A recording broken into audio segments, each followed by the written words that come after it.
moving on, let's talk about resistance bands, one of my favorite types of equipment. The pros of resistance bands are that they are extremely ergonomical because you aren't getting the full load at the very bottom of the exercise where you're all stretched out and are in your most vulnerable position. Okay, so the resistance bands are giving you a very low level of resistance at the bottom, which makes them a very low impact form of equipment. So you can actually very ergonomically and safely lift very heavy loads using resistance bands. And that leads me to Pro 2, which is that you can actually acclimate yourself to heavier weights using resistance bands because of the fact that you aren't getting that weight at the bottom where you couldn't handle it, right? And are only getting it at the top where you can. Whereas with other equipment, you wouldn't be able to do that much weight because your muscles would just give out when you get to the bottom of the exercise and you're at your weakest. That's why a lot of people, when they are bench pressing their heaviest, do not go down all the way with the bar, because once you get down to about 3/4 of the way, your muscles start to give out. You can handle it the rest of the way, but not at the bottom. Okay, so with the resistance bands, they actually train you to acclimate to even heavier weights than you would be able to if you're getting the full load throughout the entire exercise. In the next pro, number 3, which I previously stated, you can do anything with resistance bands that you can do with cables at a gym, but do it at home. And that right there is the main reason why they are one of my favorite pieces of equipment, even though I use them the least. Though there has been times where they have been my primary form of equipment, which is anytime I have been rehabilitating myself from any serious injuries that I sustained while doing my athletic training, which does happen from time to time. And resistance bands are highly optimal for low impact physical therapy based training for recovery from injury, or even if you're not injured, just doing easy at home workouts. Okay, if you're having an active rest period, if you don't feel like you have enough energy for the gym but still want to do something, or if you are just not as serious about training as you need to be to go to the gym, but you still need to do something for your health, resistance bands are optimal for easy low impact training to help you stay healthy. However, they also come with their cons. The first of which is that because you are only getting the full load at the very top of the exercise when the band is completely stretched out, any normal healthy adult will need kind of a lot of weight in order to get a good workout for hypertrophy. So getting a 100-pound resistance band set probably will not even be enough for a normal adult male, or an extremely, healthy and fit adult female even. And even if it is enough at first, you'll probably quickly outgrow it. Okay, anyone who's serious about fitness will want at least 150 pounds to get started, or probably 200 if you are already somewhat fit. Because again, remember, the weight indicated on the resistance bands is not accurate. You're not getting that full load until you get it fully stretched out, and even then, it probably won't be that full amount. Which brings me to con number 2, which is that when you are using a lot of weight with resistance bands, switching from one exercise to another where you have to change the weight or change the position of the bands can take a couple moments and be a bit cumbersome, since you have to fumble with reorganizing a bunch of bands and clipping them, which doesn't seem like it would take that much time, but you have to get all of the ends to be the same length. So it does become a little bit cumbersome. And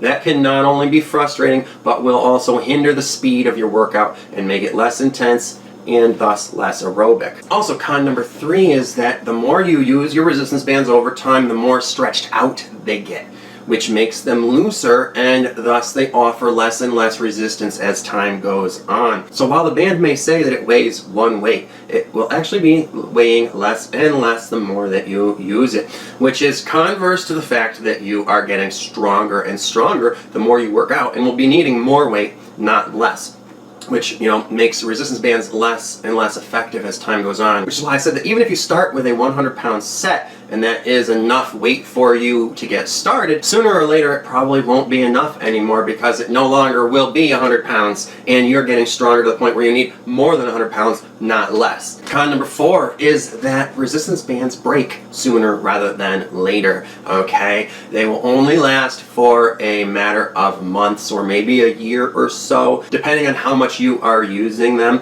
Alright, if you're using them seldom, they might last a little longer than a year, but if you're using them frequently, they will probably last less than a year. But if you're using them very frequently, like I was for most of the first year of COVID, they will break in probably less than a year. Also, like all equipment, all resistance bands are are not created equal. Some are good, some are bad. And because of this, the weights are going to feel different on different sets. And the band colors will indicate different weights on different sets. So you cannot mix and match different sets of resistance bands. So like I said, I recommend buying 2 of the same sets, all right? Because if you get one set, right, and start to wear it out, and some of the bands are broken or worn out, but others are still useful, and then you get a different set, mixing and matching the rest of your remaining set with this new set isn't going to work very well. They should ideally also be the same age, so you don't have one set that's more stretched out where the weight is actually much lower now and one brand new one, okay? Also, you should have identical bands that you can use for 2 different arms, because resistance band sets, like I said, are not that accurate, right? So you cannot take a new 50-pound band and an old 50-pound band and use the new and the old one on 2 different arms. Also, the reason why you should get 2 of the same set is because if you want to use 50 pounds, one in each arm, you cannot take a 50-pound band in one hand and a 20 and 30-pound band in the other, okay? Because those are going to be 2 different loads. You cannot expect different mixes of resistance bands to add up to be the same weight because their weights aren't accurate to begin with.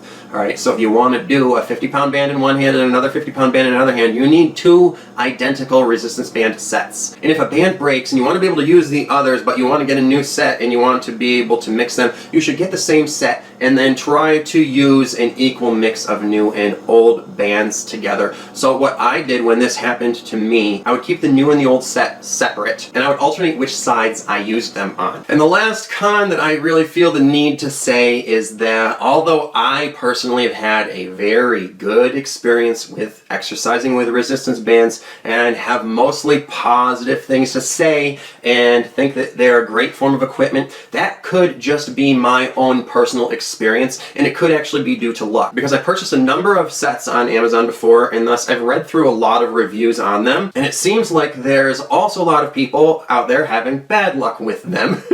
So my experience may not be yours. While I've had a good one, you might have a bad one, and it seems like there's more sets of bad resistance bands out there than there are of good ones. So it seems like getting resistance bands is kind of a gamble, that they can break easily. Sometimes they hurt you when they break, and that you're going to have to do a lot of shopping around and reading of reviews to find a good set. Or you could just email me and ask me which one I have for myself that I recommend, and I will share that with you. But I'm not a promoter of this company. I don't even remember their name. I could just look up the link on my order page to the best set I've bought and share that with you if you want, okay? Because like I said, I've had such a great experience with them. I feel like they're a great piece of equipment to use. And maybe if you buy the one I've bought that I think is the best, you'll be able to have a good experience.